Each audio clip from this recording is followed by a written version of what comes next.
Into Outkick the Show. I am your fearless leader, Clay Travis. Going to be on television here shortly on Lock It In, but I wanted to swing by and make sure that I talk to all of you about all the news of the day. We had a big weekend. I talked about Tiger. I also did a Game of Thrones reaction show. If you haven't watched that, you can scroll through my Periscope or my Facebook feed, and you can go watch that reaction. Also encourage you to go read that Game of Thrones column, as well as the anonymous mailbag, which is up today and is pretty outstanding thanks to your questions. We got a lot to get to here on Outkick. Russell Wilson, new contract, the highest paid NFL player of all time. Rick Barnes says he would have left for UCLA if they had paid his buyout. Alexander Ovechkin knocks out a 19-year-old on the Carolina Hurricanes. Game of Thrones produces the biggest audience in the history of HBO. And Tiger Woods, y'all, what he tells us about sports in general in 2019. But we begin with Russell Wilson with one of the all-time dunk and hang on the rim moments. Last night at 3:45 Eastern, Russell Wilson's demand for a new contract was met. I was asleep. You were probably asleep. One of the first things I saw when I woke up was Russell Wilson's video announcing that he had agreed to a contract extension with Sierra in the bed beside him. This is one of the all-time dunk-on moments in the history of pro sports. Now, I want you to think about this for a minute. Russell Wilson is now going to make $35 million a year. Over the next 4 years, $140 million overall. That's a lot of money. But he wasn't content just with letting the news about his contract get out. He had to get on the videos. I'm going to block that. Why haven't I mentioned Notre Dame? Are people sitting around like, I want to hear? Hold on a sec. Are people sitting around like, I wonder what Clay Travis thinks about Notre Dame burning down? I'm against fires. I'm opposed to cultural relics burning. If everybody has the exact same opinion, I typically don't feel the need to share it. I don't think, there's anybody out there I wonder if Clay Travis is fond of one of the greatest monuments to Western civilization burning. No, I'm opposed to it. I think it sucks that part of Notre Dame burned down. For everybody out there wondering what I thought about Notre Dame Cathedral, I was opposed to it burning down. I wish that it hadn't burned. I have been there before. I hate fire more than anyone in the world. Nobody other than maybe the mountain on Game of Thrones hates fire more than me. I thought about getting on social media and being like, hey, you know what? I hate fire more than every other person on here. I love history more than you. I hate fire more than anybody other than the Hound.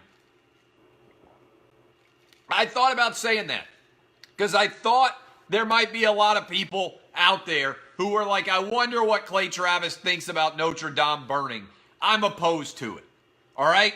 There's my answer for everybody who's been sitting around saying, my God, why has Clay Travis been so silent on Notre Dame? And why, oh why, has he not said anything about cancer this week? I was worrying the other day, what is Clay Travis's position on cancer? I'm anti. Also, anti-death. I wish your grandma had never died. I wish that your great aunt, who everybody loved, was still alive too. I hate death, cancer, puppies getting hit by cars, and cultural relics being burned down more than anyone on the planet. All right? Now back to Russell Wilson. Just to clear that up, to make it certain that everybody knows how much I hate cancer and buildings burning down. All right, back to Russell Wilson. This Russell Wilson deal, all right, when I really break it down, seems like such an unbelievable and incomprehensible moment that he feels the need to flex this hard when he just signed a $140 million contract. Your average guy waking up in America is making $34,000 a year and banging ugly chicks. And Russell Wilson, who's, by the way, is also ugly and fat, all right? Average dude in America. Ugly, fat, makes $34,000 a year, and bangs ugly chicks. Russell Wilson just got a $140 million contract. He's incredibly good looking. He's won a Super Bowl. And he feels the need to tell you from bed, while laying in bed next to one of the hottest women on the planet, that he is now got a long-term deal. And you know Sierra was laying in their bed beside him with no clothes on at all, right? He has to just dunk on everybody. Primarily, some people are like, well, he's dunking on Future. And Future is evidently a rapper. I'm not really that plugged in with the rap game. I know this is going to shock you. At 40-year-old white man not plugged in with the rap game. I'm betting Future probably has a pretty good life right now. To me, Russell Wilson was dunking, what much more so, on the average NFL fan out there. All right? Because his life is already a lot better than yours. I'm rich and I got a hot wife, so I'm in good shape there. Doesn't hit me as hard. But the average dude who's an NFL fan is fat, makes $34,000 a year, bangs ugly women, and is probably way behind on his mortgage. And here's Russell Wilson sleeping shirtless in chains with his hot-ass wife who's sleeping naked beside him, and he feels the need to drop a video letting everybody know he signed a long-term deal. Now, some of you out there are chirping me on social media because I spelled Sierra's name S-I-E-R-R-A. Newsflash, that's how you spell Sierra. If you spell your name different than how it should be spelled, that's on you, not on me. I swear to God. Some guy who was most offended, his name is Philip, and he spelled it P-H-Y-I-L-L-I-P.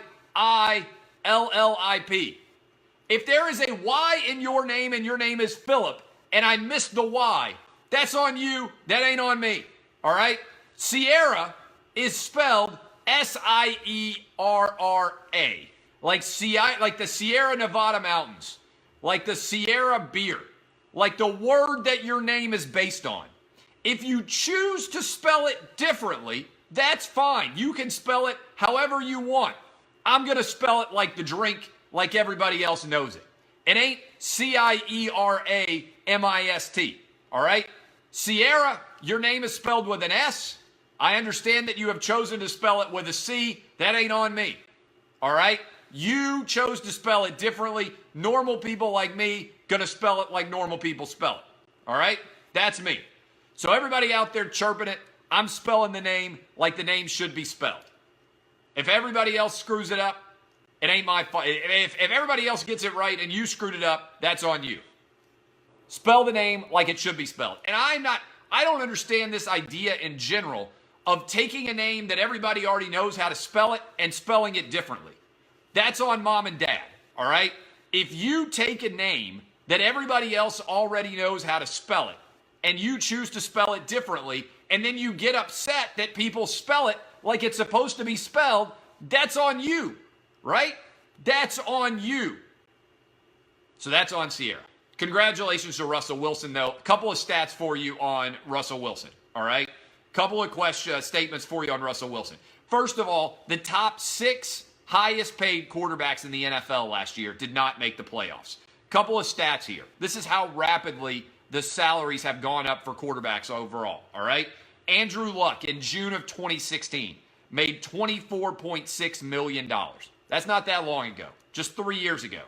Derek freaking Carr got $25 million in June of 17. Matthew Stafford bumps it up to $27 million. Jimmy Garoppolo to $27.5 million. Jimmy freaking Garoppolo has started like 10 games in his career. He's making $27.5 million. Kirk Cousins, absolute Svengali, Sultan of the pigskin. Kirk Cousins, $28 million. Matt Ryan got $30 million. Aaron Rodgers in August of last year got $33.5. And now Russell Wilson gets $35. I think at some point you have to ask the question. You have to ask the question whether or not it is going to get to the point where the quarterback is actually overpaid. I know quarterbacks are the most important players by far on the field. But at some point in time, your salary starts to hinder all the other development around you. It's why I would like to buy stock right now in the Browns with Baker Mayfield under his rookie contract. It's why this upcoming season for the Kansas City Chiefs is almost must win for Patrick Mahomes, because he's going to get $40 million a year when he eventually comes to market. Those rookie contracts, if you really believe in a quarterback who is young, you can get a Super Bowl like the Seahawks did with their early contract with Russell Wilson. This is going to be, I think, a challenge to see how these contracts are going to continue to evolve. The value in quarterbacks, I'm going to be an outlier here early, is going to be to find a good young quarterback, plug him in at a way below market rate for the first 4 or 5 years, then cut ties, go back in and try to find a rookie quarterback again. I think we're getting close to the value of where quarterbacks are almost being overpaid, even as important as they are overall. Okay, couple of things. Additionally, Rick Barnes came out and said, if UCLA had paid my buyout, I would have left for UCLA and not re-upped with Tennessee. Props to Rick Barnes on the honesty, unbelievable stupidity by UCLA. If you are UCLA and you are going to chase trying to sign other people's coaches, people who regularly watch or listen to me know that for a long time I have been saying that I espouse the Clay Travis dump truck full of cash theory. How does the Clay Travis dump truck full of cash theory? It works like this. How does it work? I offer you as much money as I possibly can by pulling up in your front lawn with a dump truck full of cash and making it public for everybody to know exactly how much money I am offering you. If you are going to pursue Jamie Dixon, and if you are going to pursue Rick Barnes, basic due diligence requires you to look at their contracts and know what their buyouts are. If you are not willing to pay the buyout of a coach, then that coach is probably not going to leave for your job. UCLA's coaching search for basketball is one of the dumbest searches I've ever seen. First of all, they offered John Calipari less money to come coach in California at UCLA and leave Kentucky. How do you offer someone less money to take a more difficult job in a more expensive city? Nonsensical, all right? Somehow John Calipari managed, by the way, to turn that into a lifetime contract. You want to know how good of a negotiator John Calipari is? He got offered less money to go live in a place that is infinitely more expensive, and Kentucky still gave him more money. But Rick Barnes and Jamie Dixon had big buyouts. If you want to play the game, you are going to have to pay the buyout. And so I think this is crazy. Rick Barnes said, I prayed a lot about it. It's amazing, as I believe, I don't know who the first person to say this was, but it's amazing. I remember hearing it applied in Reggie White's case in the first time. It's amazing how often athletes say, I'm going to pray about it, and God tells the athlete to take the most money. It's uncanny how often I have heard somebody say, I got to pray about it, and then unbelievably, God tells them, take the most money. Rick Barnes said, I got to pray about it. And I prayed about it, and I prayed about it, and then God said, hey, Rick, take the most money. Rick Barnes' wife even said, which is a perfect line, because my wife would say the same thing, hey, guess what? I don't care, just make a decision, all right? Rick Barnes decided that UCLA not being willing to pay his buyout was God telling him to stay and continue to coach Tennessee Volunteers. It's amazing, all right? On top of that, this reminds me of when Rick, do you remember, this is one of my favorite God stories of all time. Do you remember the Instagram model with the great ass who LeBron James liked the photo of, and then it went viral that LeBron James, when he was supposedly doing his Zero Dark 23 or whatever it was, and wasn't going to be on social media, got caught liking this Instagram girl's ass? And I swear to God, the girl said, I was thinking about becoming a veterinarian, and then LeBron James liked my ass photo, and I decided to become an Instagram model instead, because God made him like my ass in the Instagram photo. Can you imagine if God decided that this girl should be an Instagram model and he chose to do so by making LeBron James accidentally click this girl on the Instagram model's ass picture so it would go viral? Is God the craziest dude of all time if that was the pathway by which he chose you to turn down veterinarian school and instead become a professional ass model on Instagram? I wasn't sure what I was going to do with my life, but then God made LeBron James accidentally click like on my ass picture, and so I decided to become an Instagram model. That is one of the all-time great God told me to do it moments. Rick Barnes saying God told him to stay at Tennessee because UCLA wouldn't pay his buyout is one of the all-timers in the world of college coaching. We'll see how it goes. Congratulations to Rick Barnes, I guess, for being honest. I think I would have lied. Honestly, I think I would have said, you know what? I just love Tennessee. I couldn't bring myself to do it. Saying if UCLA had paid me more money, I would have left. Yikes. But I guess Tennessee's got their man. Alexander Ovechkin got knocked a dude out. He hadn't fought in a fight since 2010. Now, Ovechkin is one of the top dudes I wouldn't want to screw with because I believe that Alexander Ovechkin has probably killed 42 men in Russia already. Now, some people say, oh, you're crazy. There's no way Alexander Ovechkin could have gotten away with 42 murders. I say, did you see the punch that he dropped on that 19-year-old who was also from Russia? There's no way the over-under on Alexander Ovechkin murders in Russia isn't 42, all right? Also, I will say this, and you guys can think I'm crazy now. At some point in time, someone is going to die from a hockey fight, and people are going to say, man, this was really stupid that we ever allowed fighting to exist in hockey. I'm just telling you. I don't know when it's going to happen. Might be 10 years from now, might be 20 years, might be 30 years, might be 40 years.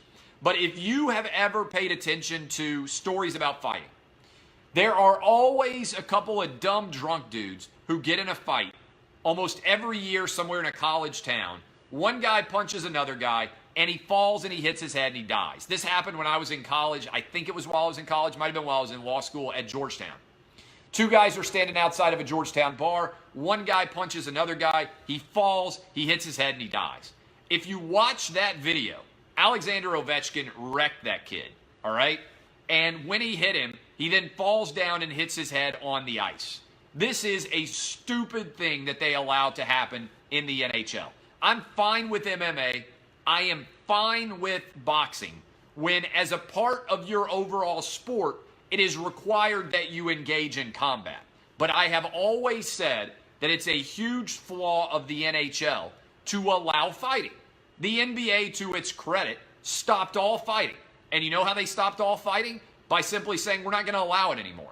I've said this about Major League Baseball too, and I understand some of you are going to say DBAP and everything else. But if you're intentionally throwing at somebody in Major League Baseball, that shouldn't be allowed either. If you intentionally throw at someone in Major League Baseball, you shouldn't allow it. You should just take it out of the game. People say, well, how do you stop it? Just like they did in the NBA. No one throws punches hardly in the NBA at all anymore. Why do they not do it? Because the penalties are so draconian if you engage in it. You can stop any behavior if you punish the behavior significantly enough. So that's honestly what I think. Also, getting a lot of questions about my first pitch. Let me address my first pitch at Vanderbilt. I went out on the mound, and the day before my first pitch at Vanderbilt, I was pitching Little League Baseball.